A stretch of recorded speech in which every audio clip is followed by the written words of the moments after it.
L-għada l-nominat ta' Gvern Malti għal Kummissarju Ewropew Glenn Micallef ġie assenjat b'portafoll wiesa' li jinkorpora l-oqsma taż-żgħażagħ, il-ġustizzja interġenerazzjonali, l-isports u anke l-kultura, diversi assoċjazzjonijiet u għaqdiet komplew jilqgħu bi pjaċir tali responsabiltajiet.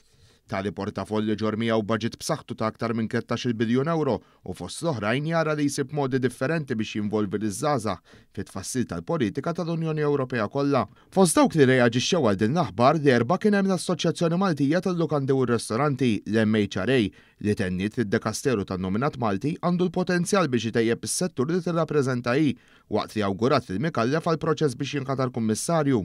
Fi-stqarrija l-Assoċjazzjoni qalet li l-rwol li ngħata Micallef hu wieħed kruċjali biex iż-żgħażagħ jingħataw sehem aktar attiv bħal fl-espressjonijiet kulturali u biex is-settur tal-isport jimxi l quddiem fl-Unjoni Ewropea.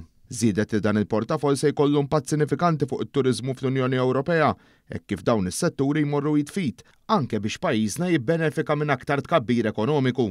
Intqal li l-isforzi ta' Micallef se jkunu pożittivi u se jkomplu jagħmlu lil pajjiżna destinazzjoni ta' kwalità u b'ekonomija reżiljenti, waqt li xogħlu mhux biss se jkompli jtejjeb l-inizjattivi sportivi u kulturali, iżda wkoll futur aktar vibranti u sostenibbli għat-turiżmu u l-iżvilupp tas-soċjetà.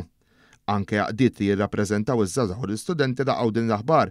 Fil-fatt, il-Kunsill Nazzjonali taż-Żgħażagħ tala appoġġ lil Micallef għal portafoll importanti li ngħata, anke għal fatt li jindirizza problemi li jaffettwaw liż-żgħażagħ.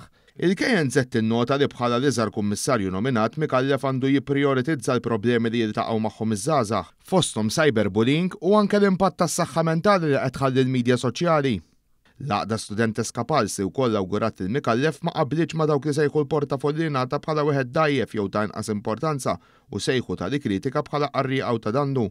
Il-Pals spjegat kif iż-żgħażagħ huma l-pedament tal-futur ta' pajjiżna u dan juri n-nuqqas ta' viżjoni minn stqarrijiet simili. Anke l-Organizzazzjoni Internazzjonali taż-Żgħażagħ Soċjalisti Ewropej faħret il-portafolli ngħata Micallef u qadet li se jindirizza l-prijoritajiet taż-żgħażagħ biex tinbena Ewropa li tappoġġja lil din il-faxxa tal-popolazzjonijiet. Kumitati u assoċjazzjonijiet sportivi lokali wkoll faħru l-importanza tal-portafoll mogħti lin-nominat Malti.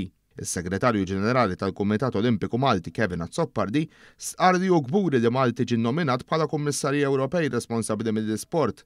Waqt li awgura lil Micallef, Azzopardi qal li jinsab ħerqan biex jaħdmu miegħu jippromovu l-iżvilupp u l-benesseri fl-isports kif ukoll atleti f'livell lokal u anke f'livell Ewropew.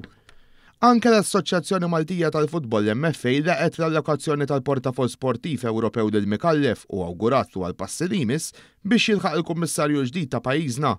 Min-naħa tiegħu il-Kummissarju tal-Films Johan Grek faħħar lil Glenn Micallef għall-irwol ġdid tiegħu u jinsab ħerqan biex jaħdem miegħu biex ikomplu jagħmlu l-industrija tal-films aktar b'saħħitha u dinamika.